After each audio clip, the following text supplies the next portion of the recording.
왕이 읽어버렸다. 그 누구도 읽지 말아야 했던 책 광화문집. 100년 전 용담골에서 벌어진 학살, 팔척귀의 탄생, 그리고 왕실이 덮어버린 진실. 그날 이후 조선 왕실은 죄인이 되었다. 왕은 결심한다. 팔척귀를 처단하는 게 아니라 왕실의 죄를 참회하고 팔척귀의 원한을 풀어주기로. 동시에 강철이는 털어놓는다. 팔척귀는 나 때문에 만들어졌어. 승천을 막은 인간의 눈, 불타버린 마을. 그날의 침묵이 100년의 악신을 낳았다. 그런데 그 순간 원자마마의 방에 죽음의 기운이 깔린다. 팔척귀가 움직인다. 지금부터 귀궁 14마 예고편 내피셜. 숨겨진 죄, 고백된 진실, 그리고 팔척귀의 원한이 밝혀진다.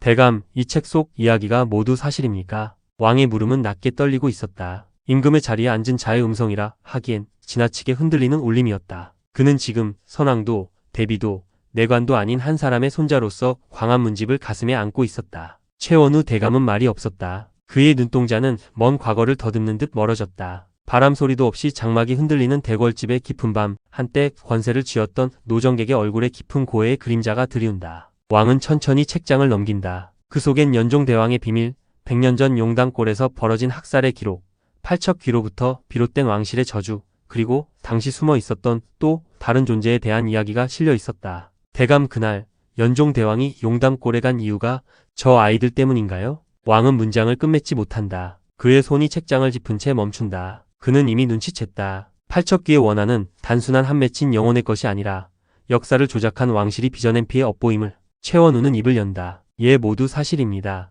폐하께서는 알고 계셔야 합니다. 조선 왕실은 죄인입니다. 왕의 눈이 흔들린다. 진실은 누구보다 왕의 어깨를 무겁게 짓눌렀다. 그 무게는 오직 군주의 이름으로만 견뎌야 하는 것이었다. 저희는 그날 이후 줄곧 침묵했습니다. 폐하의 외조부 김봉인 대감, 그리고 연종대왕의 후손들 모두가 다 말입니다. 피로 쓴 기록은 불태우면 사라질 줄 알았습니다. 하지만 광화문집은 살아남았다. 죽은 자의 손에서, 억울한 혼령의 집착에서, 그리고 복수를 갈망하는 귀신의 마음속에서. 그 순간 왕의 눈에 고통과 분노가 함께 스친다. 나는 더는 이 진실을 숨기지 않겠다. 나의 혈통이 죄인이라면 그 죄값은 내가 치를 것이다. 왕은 결심한다. 그는 100년 전 피로 얼룩진 진실의 끝에서 왕실이 지워버린 역사에 피맺힌 절규를 끌어안고 참회하려 한다. 이날 밤 광화문집은 단순한 고문서가 아니었다. 그것은 왕의 숙명이며 100년을 기다려온 혼령들의 유언장이었다. 이 책이 결국 윤갑의 혼령을 자극하고 강철이와 열이 사이의 마지막 균열을 만들어낼 도화선이 되리라는 것을 왕은 알지 못했다.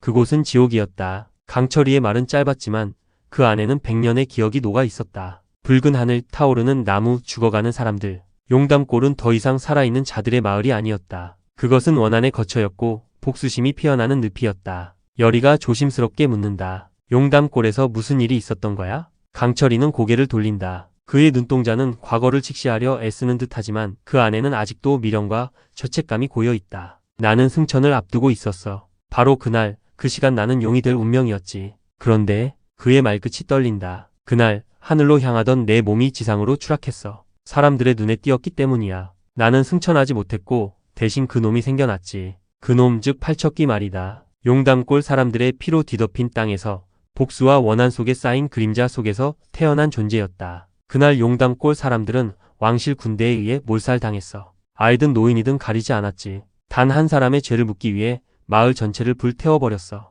그게 연종대왕의 뜻이었다. 열이는 숨을 삼킨다. 그토록 신성하다고 믿었던 왕실의 역사. 그 안에는 이렇게나 처참한 희생이 숨어 있었던 것이다. 팔척귀는 죽어간 사람들의 원념으로 만들어졌어. 한 사람의 혼이 아니라 수백 수천의 혼이 뒤엉켜 하나가 된 존재야. 그 순간 열이는 이해한다. 왜 팔척귀가 그렇게도 강한지, 왜 인간의 말로는 제어할 수 없는 악신이 되었는지. 그때 나는 그걸 막지 못했어. 아냐, 애초에 팔척귀를 만들어버린 게 나였는지도 몰라. 강철이의 눈이 흔들린다. 그가 처음으로 자신의 죄를 입 밖에 낸다. 용이 되려는 욕망, 인간 세상에 대한 무지, 하늘과 땅 사이에서 어중간했던 존재. 그 혼란과 분노가 팔척귀를 만든 씨앗이 되었음을 그는 부정할 수 없었다. 그래서 비비에게도 말하지 못했어. 비비는 나를 신이라고 믿었으니까. 열이는 고개를 끄덕인다. 그 고백은 단순한 과거 이야기가 아니었다. 그것은 강철이가 처음으로 스스로를 신이 아닌 가해자로 인정한 순간이었다. 열이야, 내가 이 원흉의 시작이야.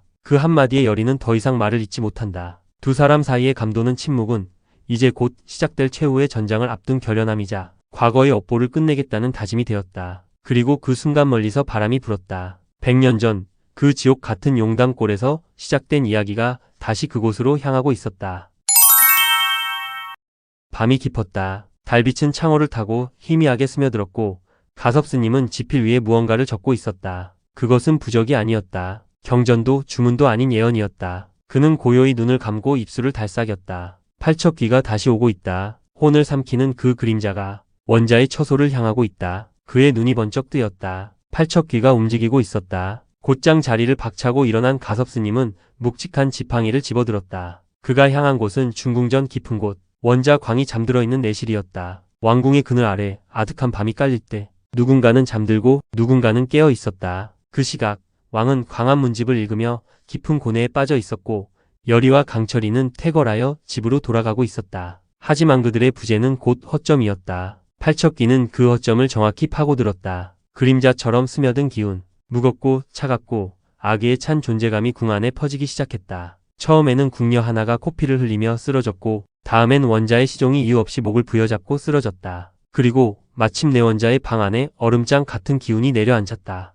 여기까지 왔구나. 가섭스님이 조용히 문을 열었다. 그는 손에 부적 다발을 쥐고 있었다. 그러나 팔척귀는 더 이상 단순한 홀령이 아니었다. 비비의 야광주를 흡수하고 100년의 원한을 하나로 응축시켜 신격의 반열에 오른 존재이다. 신의 기운이로구나. 이젠 저승사자도 쉽게 너를 건드리지 못하겠구나. 가섭스님은 부적을 펼쳐 내던졌다. 하늘과 땅 사이의 경계를 가르는 부적, 육신을 노리는 홀령을 억누르는 부적이었다. 바람이 거세졌다. 팔척귀는 몸을 드러내지 않았다. 대신 망자의 기운으로 가득 찬 어둠만이 방 안을 채웠다. 원자의 숨소리가 점점 희미해졌다. 가섭스님은 정신을 집중했다. 과거 열이의 할머니가 썼던 부적, 그리고 화덕차사를 부르는 마지막 수단까지. 하지만 그것은 너무 위험한 방법이었다. 저승사자를 불러들이는 의식은 무녀조차 급사에 이를 만큼 강력했다. 열이야, 내가 있어야만 가능한 일이야. 가섭스님의 얼굴에 드문 주름이 한 겹 더 드리워졌다. 그는 잠든 원자의 머리맡에 다시 부적을 붙이며 중얼거렸다. 이 아이는 죄가 없으니 차라리 나의 목숨을 가져가거라. 그 순간 바람이 멈췄다. 팔척귀는 그를 시험이라도 하듯 잠시 물러섰다. 하지만 가섭스님은 직감했다. 이건 단순한 위협이 아니었다. 팔척귀는 원자 그 자체를 노리는 게 아니라 그 존재를 통해 열이와 강철이를 흔들려는 것이다. 왕의 핏줄, 왕가의 후계자, 인간의 희망이자 열이의 보호 대상. 그 아이를 공격함으로써 열이의 신기를 흔들고 강철이의 분노를 자극하려는 계략이었다. 그 밤 원자는 무사히 살아남았지만 궁의 기운은 확실히 달라져 있었다. 그 누구도 말하지 않았지만 팔척귀와 싸움이 시작되었다는 것을 모두가 직감하고 있었다. 영상을 재미있게 보셨다면 구독, 좋아요, 댓글 꼭 부탁드립니다. 저의 드라마 예고편 뇌피셜을 계속 듣고 싶다면 알림 설정 부탁드립니다.